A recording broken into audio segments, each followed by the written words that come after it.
আসসালামু আলাইকুম, welcome to Salma's kitchen. আজকে আমি মিষ্টি কুমড়া দিয়ে শোল মাছ রান্না করব। মিষ্টি কুমড়া দিয়ে শোল মাছ রান্না করতে এখানে আমি 4 পিস শোল মাছকে 4 টুকরা করে নিয়েছি, ছোট ছোট টুকরো করে নিয়েছি। এভাবে মাছটা কেটে নিলে রেসিপিটা খেতে ভালো লাগে। আর নিয়েছি আধা কেজি পরিমাণ মিষ্টি কুমড়া। মিষ্টি কুমড়ার পিসগুলো এরকম মাছের মতো করে নেওয়ার চেষ্টা করেছি। আর সেই সাথে নিয়েছি ছোট সাইজের 4টি আলু। এক একটা আলুকে আমি মাঝখান থেকে 2 টুকরা করে নিয়েছি। এখন আমি মাছের মধ্যে দিয়ে দিব 1 চা চামচের 3 ভাগের 1 ভাগ পরিমাণ লবণ আর আধা চা চামচ পরিমাণ হলুদের গুঁড়া দিয়ে এবার ভালো করে মেখে নিব। মেখে নিলাম। এবার মাছটাকে লবণ হলুদ দিয়ে মেখে রেখে দিব 10 মিনিট। 10 মিনিট পরে রান্নাটা শুরু করব। ফিরে আসছি 10 মিনিট পর। ফিরে এলাম 10 মিনিট পর। কড়াইতে দিয়ে দিব 3 টেবিল চামচ পরিমাণ রান্নার তেল। সরিষার তেল দিয়ে রান্না করছি, আপনারা যে কোনো তেল দিয়ে রেসিপিটা ট্রাই করতে পারবেন। তেলটা এখন ভালো করে গরম করে নিব। তেল গরম হয়ে গেলে দিয়ে দিব লবণ হলুদ দিয়ে মেখে রাখা শোল মাছ দিয়ে দিলাম। এবার এক পিঠ মাঝারি আঁচে ভেজে নিব 2 মিনিট। 2 মিনিট পর এক পাশ ভাজা হয়ে গেছে। এবার মাছগুলি উল্টিয়ে দিব।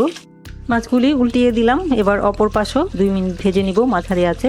2 মিনিট পর মাছগুলি ভাজা হয়ে গেছে, তুলে দিব। তুলে নিলাম। এবার রয়ে যাওয়া তেলের মধ্যে দিয়ে দিব আলু। সেই সাথে দিয়ে দিব 1/4 চা চামচ পরিমাণ লবণ। লবণটা দিলাম যাতে আলুটা তাড়াতাড়ি সেদ্ধ হয়ে যায়। নেড়ে একটু মিলিয়ে দিব।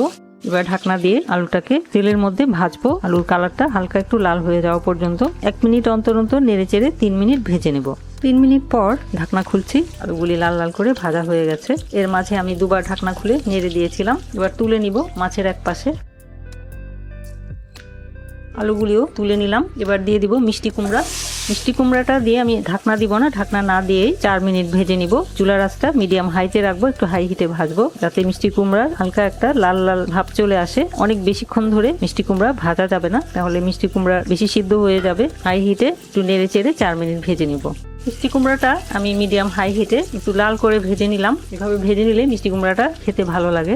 একটু কষ্ট করলে কিন্তু যে কোনো একদম সিম্পল একটা রান্নাও অনেক টেস্টি হয়, অনেক মজার হয় খেতে। এই যে আমি রান্নার আগে একটু ভেজে নিচ্ছি, এই একটুখানি ভেজে নেওয়ার কারণেই কিন্তু রান্নার টেস্টটা অনেক গুণ বেড়ে যাবে।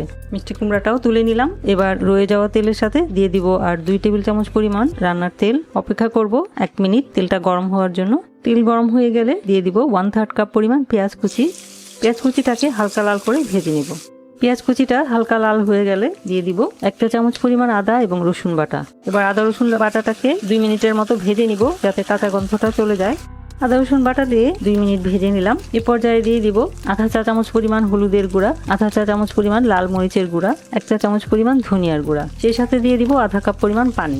পানিটা দিলাম যাতে মশলাগুলি পুড়ে না যায়। এবার মশলাগুলিকে ভালো করে কষিয়ে নিব। ঢাকনা দিয়ে দিলাম। ঢাকনা দিয়ে মশলাটাকে ভালো করে কষিয়ে নিব। 2.5 মিনিট পর ঢাকনা খুললাম। মশলাটা কষানো হয়ে গেছে। এ পর্যায়ে যোগ করব লবণ। লবণটা মশলার সাথে দেওয়া উচিত ছিল, আমি ভুলে গিয়েছিলাম। এ পর্যায়ে যোগ করে নিলাম। এবার দিয়ে দিব ভেজে রাখা আলু। আলুটা সবার আগে দিচ্ছি কারণ আলুটা সেদ্ধ হতে একটু সময় নেবে। আলুটা দিয়ে মশলার সাথে মিলিয়ে নিব। চুলার আঁচটা এবার লোতে রেখে আলুটাকে মশলার সাথে কষাবো 2 মিনিট। ঢাকনা দিয়ে দিলাম 2 মিনিটের জন্য। ফিরে আসছি 2 মিনিট পর। ফিরে এলাম 2 মিনিট পর। ঢাকনা খুলছি। মশলার সাথে আলুটা ভালো করে কষানো হয়ে গেছে। এ পর্যায়ে দিয়ে দিব পানি। 2 কাপ পরিমাণ পানি দিয়ে দিলাম। নেড়ে চেড়ে দিয়ে এবার ঢাকনা দিয়ে রান্না করব 5 মিনিট। চুলার আঁচটা মিডিয়ামে থাকবে। ফিরে আসছি 5 মিনিট পর। ফিরে এলাম 5 মিনিট পর। ঢাকনা খুলছি। চেক করে দেখবো আলু সিদ্ধ হয়েছে কিনা। আলুটা একদম সিদ্ধ হয়ে গেছে। এ পর্যায়ে দিয়ে দিব ভেজে রাখা মিষ্টি কুমড়া, মিলিয়ে নিব। সেই সাথে দিয়ে দিব ভেজে রাখা মাছ, কারণ মিষ্টি কুমড়া কিন্তু আগেই ভেজে নেওয়া, প্রায় সেদ্ধই হয়ে গেছে। মিষ্টি কুমড়া সেদ্ধ হতে হয়তো 2 থেকে 3 মিনিট সময় লাগবে, তাই একই সাথে মাছটাও দিয়ে দিলাম। এবার ঢাকনা দিয়ে রান্না করব 3 মিনিট। ফিরে আসছি 3 মিনিট পর। ফিরে এলাম 3 মিনিট পর। ঢাকনা খুলছি। মিষ্টি কুমড়াটা কিন্তু সেদ্ধ হয়ে গেছে। এই পর্যায়ে দিয়ে দিব 2টি চিড়ে নেওয়া কাঁচামরিচ, 3টি আস্ত কাঁচামরিচ ঘ্রাণের জন্য দিলাম। 1 চা চামচ পরিমাণ ভাজা জিরার গুঁড়া। আমি এটা এখনই ভেজে এখনই গুঁড়া করে নিয়েছি। এই ফ্রেশ ভাজা জিরার গুঁড়াটা দিলে এই রেসিপিতে অসম্ভব মজা হয়। সেই সাথে দিয়ে দিব কিছু ধনিয়া পাতা কুচি। ধনিয়া পাতা কুচিটা অপশনাল, না থাকলে না দিলেও হবে। আমার কাছে আছে তাই দিলাম, না থাকলেও কোনো সমস্যা নেই। ভাজা জিরার গুঁড়া আর কাঁচামরিচ দিলেই কিন্তু এই রান্নাটা খেতে বেশ ভালো লাগে। নেড়ে চেড়ে মিলিয়ে দিলাম এবং শেষবারের মতো ঢাকনা দিয়ে দিলাম 2 মিনিটের জন্য। ফিরে আসছি 2 মিনিট পর। ফিরে এলাম 2 মিনিট পর। ঢাকনা খুলছি। সুন্দর ঘ্রাণ ছড়াচ্ছে একদম পুরো বাসায়। রান্নাটা হয়ে গেছে। চুলা বন্ধ করে দিচ্ছি। এবার পরিবেশন করে নিচ্ছি। সরাসরি কড়াই থেকে ডিশে ঢেলে নিচ্ছি।